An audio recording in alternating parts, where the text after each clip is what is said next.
Thank you for joining us. I'm here with the prosecutors and investigators who have worked diligently on the investigation of criminal attempts to interfere in the administration of Georgia's 2020 presidential election. Today, based on information developed by that investigation, a Fulton County grand jury returned a true bill of indictment, charging 19 individuals with violations of Georgia law arising from a criminal conspiracy to overturn the results of the 2020 presidential election in this state. The indictment includes 41 felony counts and is 97 pages long. Please remember that everyone charged in this bill of indictment is presumed innocent. Specifically, the indictment brings felony charges against Donald John Trump, Rudolph William Louis Giuliani, John Charles Eastman, Mark Randall Meadows, John Cheeseborough, Jeffrey Clark, Jenna Lynn Ellis, Ray Stallings Smith III, Robert David Cheeley, Michael A. Roman, David James Schaefer, Sean Micah Tresher Steele, Stephen Cliffgard Lee, Harrison William Prescott Floyd, Travion C. Cootie, Sydney Catherine Powell, Kathleen Austin Latham, Scott Graham Hall, and Misty Hampton, also known as Emily Misty Hayes. Every individual charged in the indictment is charged with one count of violating Georgia's Racketeer, Influenced, and Corrupt Organizations Act through participation in a criminal enterprise in Fulton County, Georgia, and elsewhere to accomplish the illegal goal of allowing Donald J. Trump to seize the presidential term of office beginning on January 20th, 21.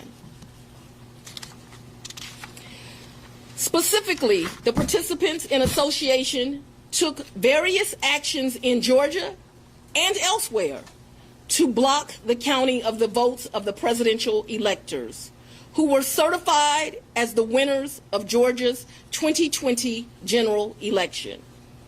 As you examine the indictment, you will see acts that are identified as overt acts and those that are identified as predicate acts, sometimes called acts of racketeering activity.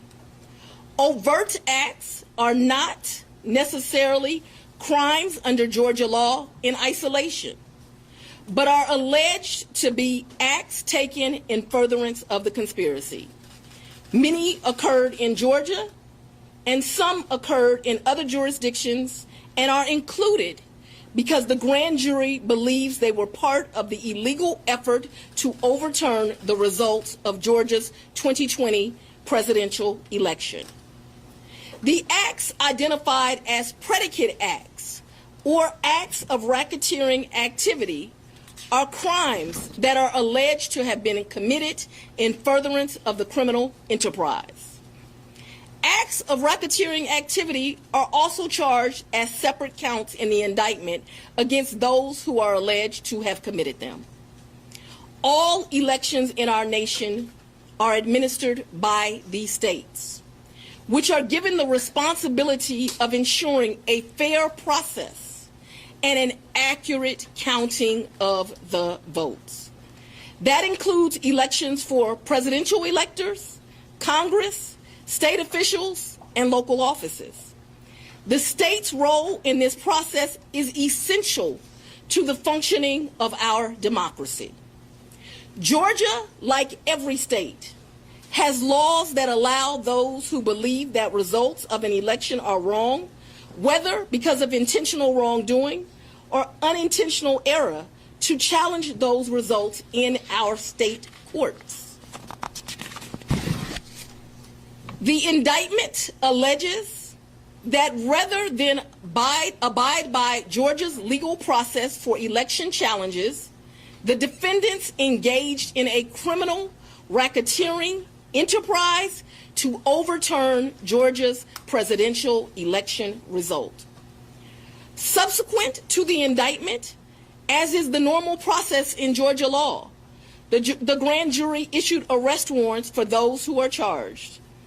I am giving the defendants the opportunity to voluntarily surrender no later than noon on Friday, the 25th day of August, 2023. I remind everyone here that an indictment is only a series of allegations based on a grand jury's determination of probable cause to support the charges. It is now the duty of my office to prove these charges in the indictment beyond a reasonable doubt at trial. I would like to take a moment to thank the Superior Court Clerk, Shay Alexander, and her staff for staying late and making sure that this indictment was processed. I would also like to thank the men and women of Sheriff Labatt's office for keeping the courthouse open, but most importantly for keeping us safe over the weeks and months that have led up to this indictment, and for what I know they will continue to do to keep us safe. We also want to thank the Atlanta Police Department and other law enforcement partners who have worked with the sheriff to keep us safe. I will now take a very limited number of questions prior to going to sleep.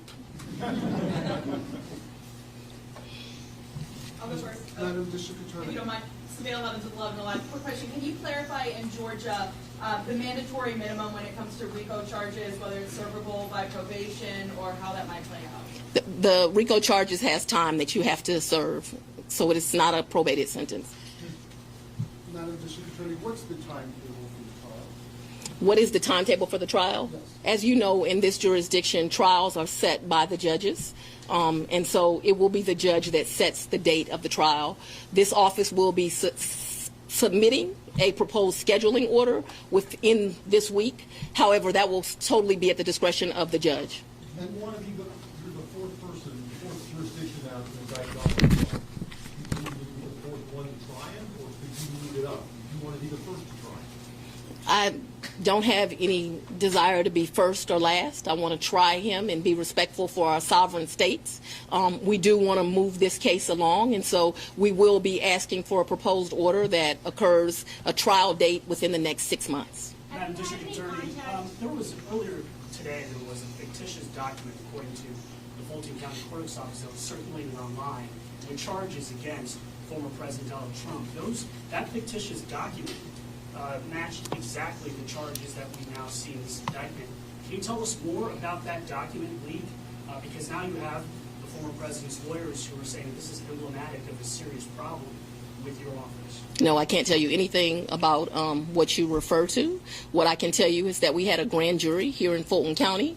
They deliberated till almost 8 o'clock, if not right after 8 o'clock.